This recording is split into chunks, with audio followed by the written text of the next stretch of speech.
Hi, greetings from North High School. My name is Andy Dallin. It's my pleasure to be creating this podcast. This is one of 4 podcasts that our principals will be creating and sharing with our staff. The purpose of the podcast is to free up some of your time during the back-to-school workshop days so that you can get better prepared for the beginning of the year.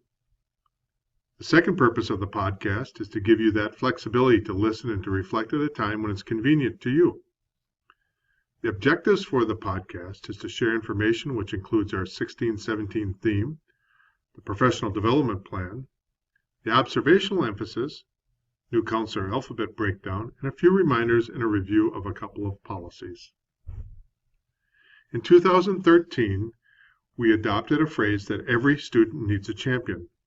We adopted this theme after we watched a YouTube video by Rita Pearson.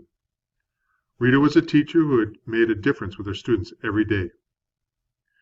We had the expectation that staff would make a connection with students at a minimum of every 3 weeks with a focus on the 3 A's: academics, attendance, and activities. Our efforts might be paying off because last year we had the fewest dropouts that we've had in the last 5 years. Great job. But it also came with some frustrations, and so we've changed the champion site and we've redesigned it. So what you'll notice here is that the tabs at the bottom have names of our staff members: Arness, Bednar, Blofis, etc. And so each teacher will have their own tab, and then you will cut and paste the student's name into these categories. And during the first quarter, you will put in their GPA, their number of absences, and their school activities for the school year. Behind the scenes, it will calculate its AAA score. You'll do that for each one of the quarters, and then every 3 weeks you'll also document information that's pertaining to that student. So, wanted to give you a heads up on this redesign so that you are a little bit more familiar as we go forward. The next slide will indicate the information for the required professional development, and I'd first like to share with you that Monday, January 16th is now a flex day. The flex day indicates that it's a kind of like a non-contract day. You're not going to be required to come here, but instead have to earn 8 hours through a variety of methods. And so I've created this chart, and you'll notice here at the bottom, the one thing that I would share with you is that one of the things that I'm creating is this professional practice time, because on January 16th, that was a workshop day before the beginning of the second semester. And with that loss of that professional practice time, I've replaced that with some flexible work time that can be earned during the next 2 weeks, August 8th through the 12th or the 15th through the 19th. You still could come to school on January 16th or select some snow days. And actually, whenever our secretaries are here, you could sign in at the main office and work in your office or classroom. Following your work in that area, you can then log out. And during this preschool time, you can garner those 4 hours. The remaining hours that are on here are going to be done either during faculty meetings or workshop days, because I think we also heard that taking away prep time was also kind of an inconvenient thing for teachers, and they needed that work time. You'll notice also that we've taken away 4 PLCs, much like we did last year, and part of our 21st century goal. So again, you might want to stop the podcast at this point, just get those dates into your calendar. But again, wanted to share that information with you. We also have a requirement for 2 additional hours, and you have a couple of different options. One is a shoulder partner activity with Cree or Jerry in the Library Media Center. Another one is an optional PLC project. Can be approved by your department chair and your principal, and you can see some different options there. If you have questions, of course, we're here to help and answer those things for you.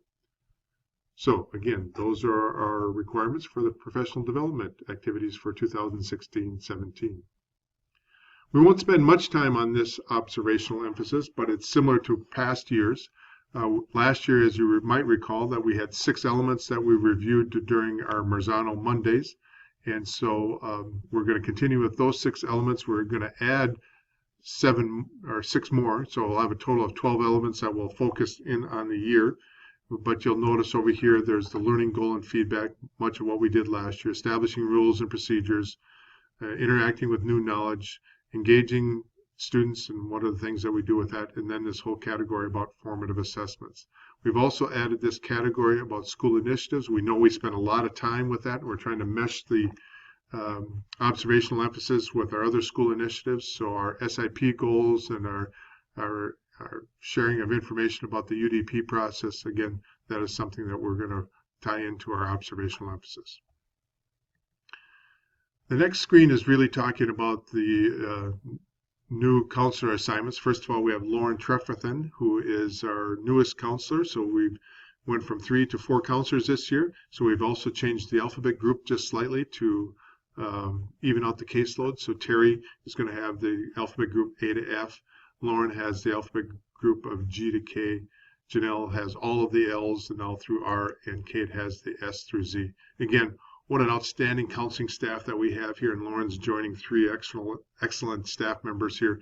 And so they'll help with student academic needs, but also help and support students' social and emotional needs. So again, very helpful staff there. I have some reminders. Just would like to remind you that the first day of school is Thursday, August 25th. And again, I would hope that during that first day that you're not spending just time on rules and regulations, but that you also have an engaging activity. I'm sure it's going to be a long day for not only students, but also staff. But again, if you have engaging activities, we think that would be a best scenario. Also, a reminder that the first assessment, that I would encourage teachers to overteach and to spend maybe an extra day or two to get kids off on the right foot. Nothing can be more discouraging than to do poorly on the first assessment. So again, an emphasis on that first assessment.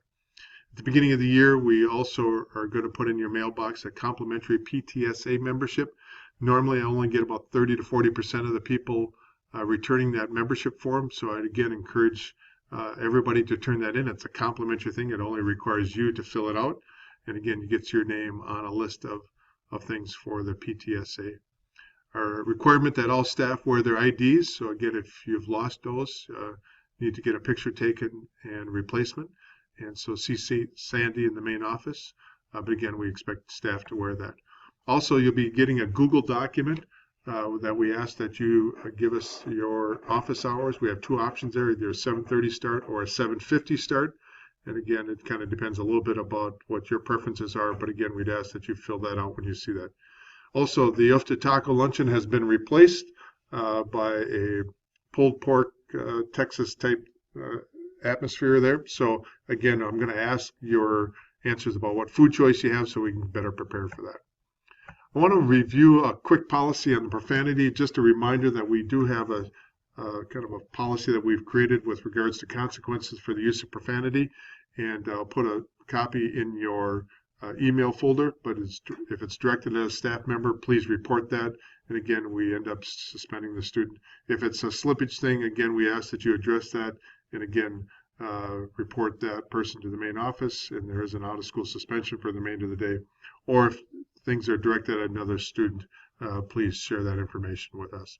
Hats, hoods, pop, and food are kind of the no-nos that we have. We don't have a lot of these types of rules, but again, we ask for your cooperation. We spent $30,000 on replacing carpet last year, and again, we've done a pretty good job with regards to keeping it out of the hallways and also the classroom. But that is an expectation, so we ask that you support that. Last year and previous years, I guess, we changed our cell phone policy. Again, there's probably very few reasons why a cell phone should be used in the classroom, and so we ask that you support that, and if students are using the cell phone in the classroom, that you enforce the policy. I'm going to turn also to a flow chart on alcohol drug referrals. Won't spend much time on that, but what should teachers do when a student is suspected of being under the influence? Created this flow chart. You might want to stop the podcast, and I'd like you to do that and to just read through those things and then continue with the podcast. But it's pretty self-explanatory. Then the workshop schedule for the startup of school. Of course, we start with workshop on Monday, August 22nd. That's with all FPS employees are to begin at the Shields Arena. They'll open up the doors at 7:15. I think there's a complimentary breakfast at 7:30, so we ask that you get there early, maybe even carpool. Lunch is on your own. Course-like meetings for teachers and support or certified staff is from 1:15 to 3:45. On Tuesday, we'll have our back to school faculty meeting here for teachers. It's going to be starting in room 102. We have that annual luncheon that begins at 11 o'clock. There's a schedule that's been posted in the faculty focus. And then we'll have an all-staff picture at 1 p.m. After that, teachers will have a chance to work on their own. Wednesday, we're just going to come back for a brief thing in the morning with faculty in room 102. That'll begin at 8 o'clock. We'll spend some time on our observational things. And then from 8:15 to 8:40, I'd like to meet with the NIMSY teachers along with their coordinators there in room 102. New teachers, if you could return to room 102 with just your questions, and we hopefully can answer those for 15 minutes. And then, of course, work on your own both in the morning and the afternoon. There might be a club or advisor meeting at 12:45. I think we'll see more information from Travis in his podcast. With support staff, check with your immediate supervisor and to get your starting time and date. Again, I'd like to welcome you back. I'm excited for the beginning of this school year. And if you have any questions, stop in and see us. Thank you.